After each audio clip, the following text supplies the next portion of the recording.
окууга чейин аял деген бала тарбиялоону билбей эле турмушка чыкса болот деп билебиз го. Анан ошондо азыр аял деген бала сөзүңдү оңдоп кетейин. Баланы тарбиялоону билбей эле турмушка чыкса болот деп сабактан кийин айтып калдыңар силер.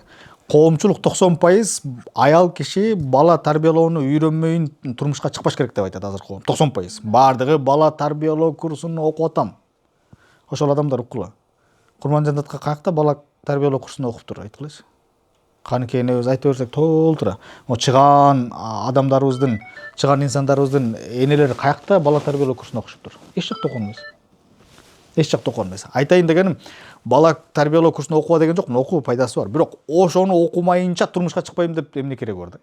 Акырындык менен жашоо сага өзү үйрөтүп коет. Балага кандай тарбия керек? Балага азыркы энелер ойлогондой Франциянын желеги эмне, Испаниянын желеги эмне, Марс каякта жайгашкан. Бул нерселерди университетте деле үйрөнүп алат, мектепте деле үйрөнүп алат. Балага эң бир маанилүү нерсе иман, инсафты эне кайсы эне билбейт да. 9-класстын кызы деле билет да, мындай түз жүрүү керек экен, ак экен, кара экен, таза экен, болот, болбойт дегенди билет. Негизги руханий баалуулуктарды бериш керек экен. Ошону берсе эле бала өзү мындай чыгаан кылып тарбиялап койсоң эле баланы. Чыгаан дегени баягы максаттарын бийик кылып, кыргыз баалуулугун берип, улуттук баалуулук берип, диний баалуулуктарды эле берип койсоң. Болду, бала кийин өзү устат табып алат. Же сен көрсөтөсүң, муну устатка барып сабак ал дейсиң, муну мектепте оку дейсиң, муну университетте оку деп көрсөтүп коесуң, өз эмесин өзү кылып алат. Ар бир нерсени балага кылам деп баланы мокок кылып коюшат. Өз алдынча эч нерсе кыла албайт да, баягы мамина сыночек болот анан барып. Андай кылыштын кажети жок. Демек, аял киши, сөзүмдү жыйынтыктап айтсам, бала тарбиялоосуну үйрөнүп, ошондой курсту өткөндөн кийин турмушка чыгам дегенге эч кандай негиз жок. Эч кандай негиз жок. Аялдар бала тарбиялоодо эркекке эле тапшырып койгула, мындай айтканда, турмушка чыктың, балалуу болдуң, жолдошуңа кайсы тармакта кетебиз, мындай айтканда, кайсы баалуулуктар менен кетебиз? Светтик баалуулук мененби, диний баалуулук мененби, же экөөнү айкалыштырып кетебизби дейсиң? Ал кайсынысына эме уруксат берсе, ошого карап эле анан өзүң нукка салып кете бересиң. Болду.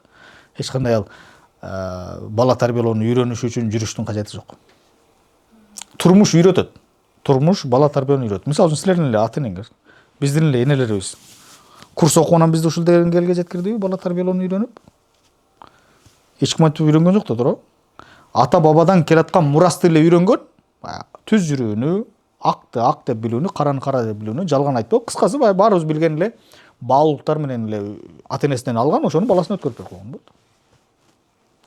Эми баламды гений кылам дейсиңер да силер. Азыркы эже карындаштардын көбү кыялым мондай да, баламды укмуш гений кылам, Элон Маск кылам дейсиңер да. Бардыгы эле Элон Маск боло бербейт эле. 100дөн 1000ден 1 болушу мүмкүн. Ал Элон Маск болуш үчүн сен жаштайынан руханий баалуулуктарды берсең, улуттук баалуулуктарды берсең, бала өзү эле Элон Маск болот иншалла. Өзү эле бийик максаттуу болот. Балага ошол нерсени бериш үчүн энеде дагы ошол баалуулуктар болушу керек да. Ал керек ага. Анын үчүн анда үйлөнүп аткан жигит ошондой баалуулугу бар аял алыш керек. Ошондой бала тарбиялай ала турган аял, каяктан билебиз ал тарбиялай алабы, билбейбиз да. Бирок баалуулугу болуш керек. Адеп ахлактуу, уяттуу, түз жүргөн, таза ушундай аял алса эле, бул баласы буйруса адеп ахлактуу болот иншалла. Ага, ошондойчу мисалы айтпайсызбы, ошондой уяттуу, таза депчи. Бирок ошону кантип билебиз, кантип табабыз? Мисалы үчүн кыз жигит болуп жүрбө дейт турабы? Жүрбө дейсиңер десең? Кыз жигит болуп жүрбөсөң, билбейсиң, анан билекчи болуп көрүрсөң, кантип билесиң? Анын уяттуу экенин паралап. Мен муну сабакта көп айтам. Ушулерден эмелерге да, көрүүчүлөргө да баса беле айтып кетейин. Бул жерде азыр баткыра албайм. Кантип билет экендигибизди сабакта кенен айтып берем. Кантип имандуу кыз табабыз? Бардыгыбыз түшүнүгүбүз бар го, баягы имандуу кыз издеп жүрөбүз да.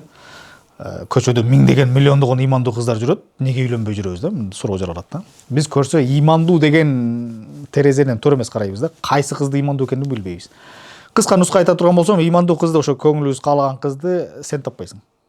Сен бирөөнү табасың, анын имандуулугуну тактай албайсың. Ата энесини карап, сенин ата энең анын ата энеси менен баарлашып, анан ошол кыздын мыкты экендигин тактайтып чыгасың.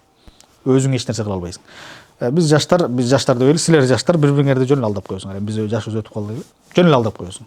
Имандуу көрүнүп коесуң, сен да укмуш көрүнөсүң, ал да сага укмуш көрүнүп коет, болду. Алдам кыласың. Өзүңдүн акылыңа таянба. Сени алдап сууга апарып, сугарбай сүйрөп алып келип коет. Кыз дагы ошентип коет, сен да кызды ошентип коесуң. Имандуу көрүнүп коесуң. Ошондой болбош үчүн ата энелер аркылуу мындай олуттуу мамиле кадам жасасаң, кыздын чыныгы жүзү иншалла билинет. Адеп ахлактуубу, тарбия көргөн кызбы, көргөн эмеспи билинет. Азмындалып калбадыбы? Көмүнчөчү. Кыса эле мисалы үчүн ата энелер өзүн тап өзүң сүйлөш дейт. Балага деле өзүң тап, өзүң сүйлөш дейт. Дээрлик мындай үй бүлө жамааты мындай эркекке да кызга да мындай эме таппай калчу да. Корккончу да. Өз тапсын кийин көйгөй болбосун дейт. Ошондой заманда анан кантип эки жак ушинтип билет, биле алат. Негизи инсанды 100% момундай адам экенин биле албайсың. Адам менен 1000 жыл жашасаң да ким экенин билбейсиң. Кыргыз котур таш койнунда дейт.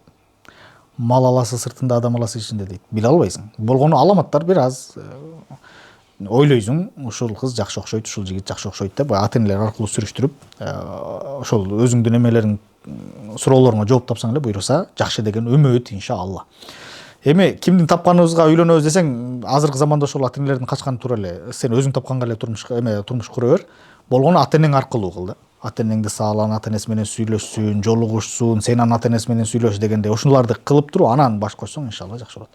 Ата-энең мисалы сен биле албайсың да, жашсың, тажрыйбаң аз, алардын ата-энеңдин тажрыйбасы мол, инсандын сүйлөгөн сөзүнүн эле жүрүм турумундан эле кандай адам экендигин байкап коюшат. Алар байкап туруп балам мен көрдүм, булар жакшыдай туюлбай атат, мондай болуп атат десе токтотуш керек. Анан ата-энең да ооба жакты, туура экен, баалуулуктарыбыз туура келет экен десе аракет кылыш керек.